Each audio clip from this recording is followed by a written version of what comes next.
Good morning, day 25. My little daily rise and shine ritual and accountability and learning, sharing my learnings or whatever God is doing in my heart for the day and trying to share that. And if it helps somebody, great. And it's sure helping me. I have never read through the Bible. I think I mentioned that to you all. So I'm on a very new adventure myself and just taking anybody with me that wants to go. And with God, I'm not driving this bus. I'm just a passenger on it and enjoying the ride. All right, today, I got to make this quick because my daughter's going back to school today after being down with COVID for a week. Complacency. And I talked about it and wrote about it a little bit yesterday in the whole transformation or redemption process being a process. And often part of that process that we need to be on guard for is complacency. And the real trap of complacency, oftentimes, at least when I looked up the definition this morning, complacency, I thought just meant sort of being content, everything's fine, you're just sort of good with the status quo. But there's a nugget in there, in the definitions, that it's a reliance on self-sufficiency, self-contentment. I'm good. It's all about the self. I don't want to rock the boat. That's too much effort. And oh boy, this was really personally convicting because as a peacemaker on the Enneagram, that little number 9, this is like one of my biggest traps of quicksand that I can get lulled into. And one that's even part of me doing this to get over myself and get out of myself and not be complacent.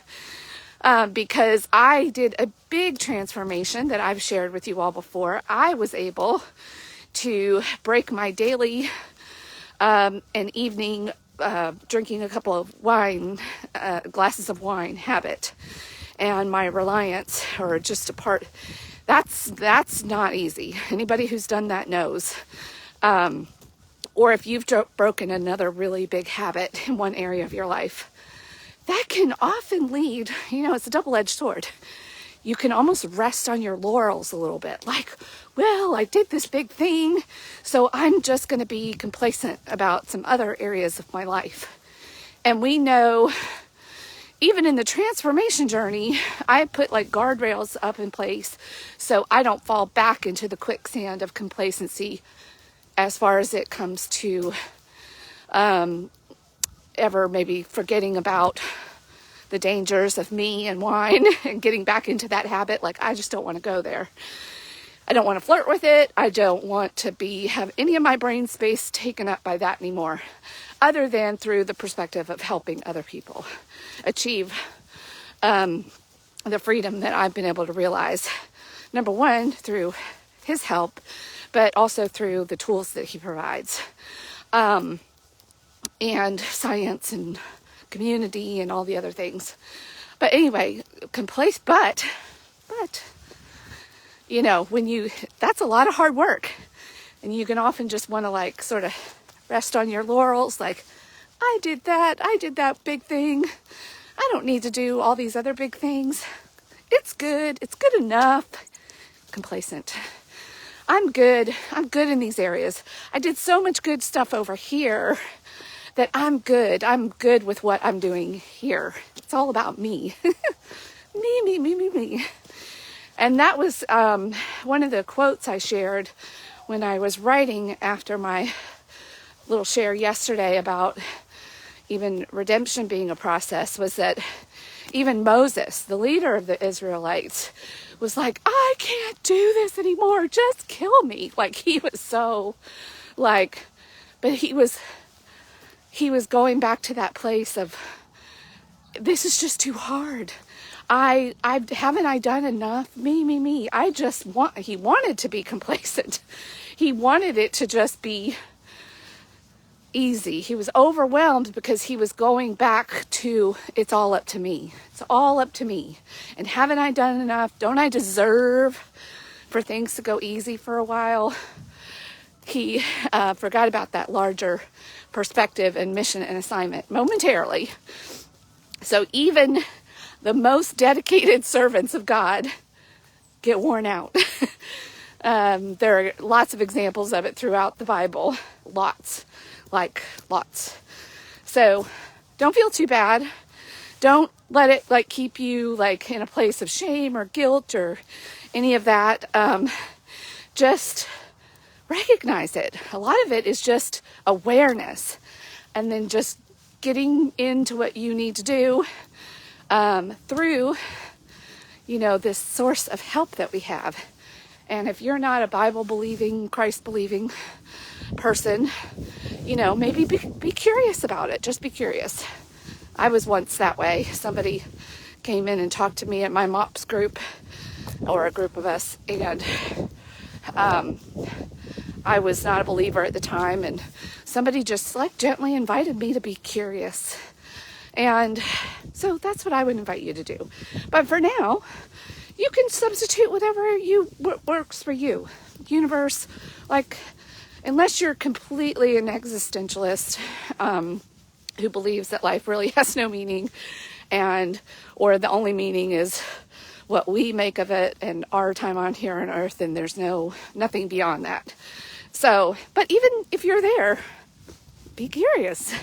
Curiosity is a wonderful human trait that can lead, when it's connected and harnessed in the right ways, or in the good direction. I hate using words like right and good, but I think you know what I mean. Anyway, back to complacency.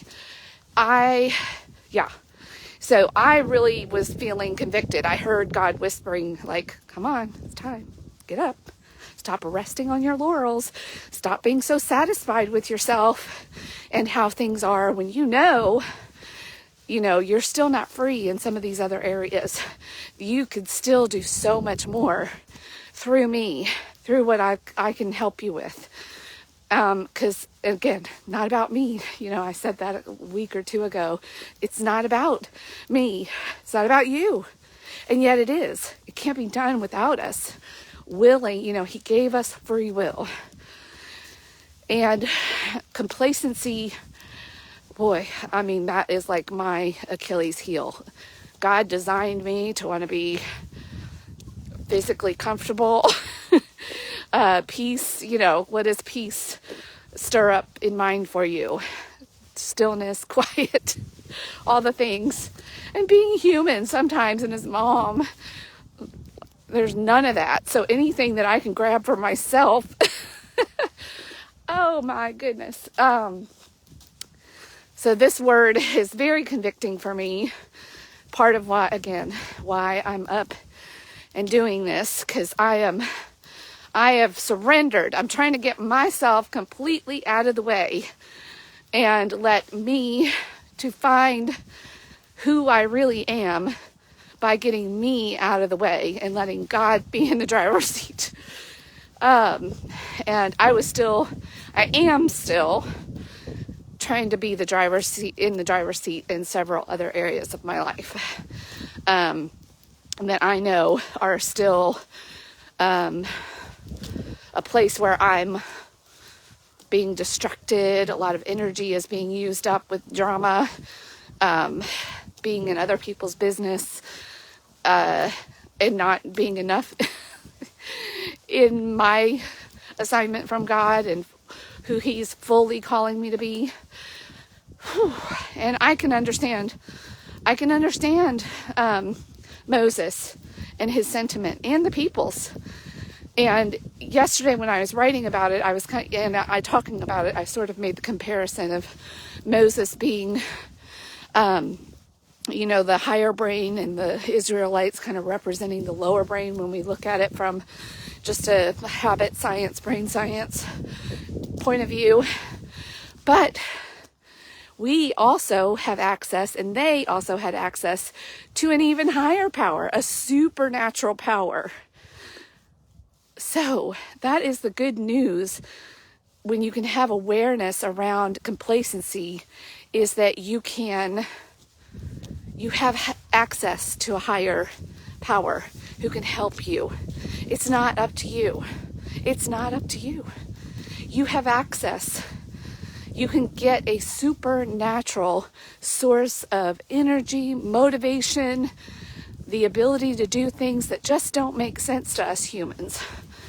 So really, it's time that is an invitation. If you're feeling that you've been complacent in some areas of your life, that might be an invitation and awareness, shining a spotlight, a little flashlight on an area where you have not let go of yourself, where you think it's all up to you, it's all about me, all about yourself,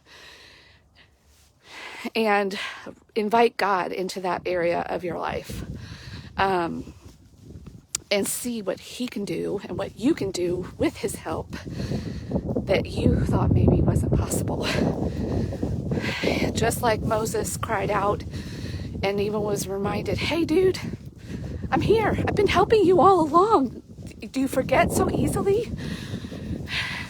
We do forget so easily. So don't feel bad. Don't feel bad. You're not alone.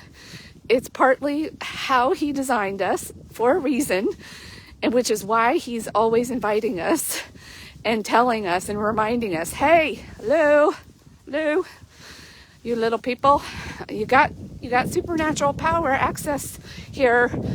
I'm here. But there's free will. You have to invite, seek. Hi, Susan. I love you, my friend. I was just thinking about you this morning, actually. Not kidding. You can't make that stuff up.